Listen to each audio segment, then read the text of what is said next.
ये हैं काफ और गाफ।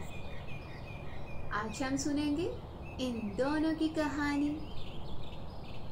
काफ जो अपने दोस्त कौवे के साथ बातें कर रहा था, उसने देखा कि एक कबूतर उड़ते हुए किताब लिए कहीं जा रहा है।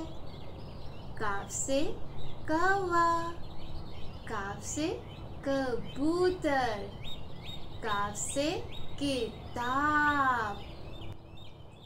काफ फौरन से कबूतर के पीछे पीछे गया ताकि जाके देख सके आखिर ये कबूतर किताब लेकर कहाँ जा रहा है। जब काफ ने देखा तो कबूतर बड़े ही मजे से कुर्सी पे बैठकर कहानी पढ़ रहा था।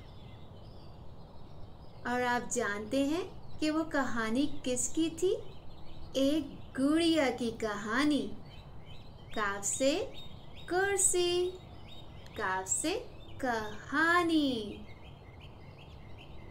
वो गुड़िया एक प्यारे से गांव में रहती थी। गांव से गुड़िया, गांव से गांव। गुड़िया ने एक गाय पाल रखी थी। गांव से गाय, और उसके साथ बहुत सी बातें करती और खेलती थी। ये थी काफ और गाफ की कहानी। बाकी दोस्तों की कहानी बाद में।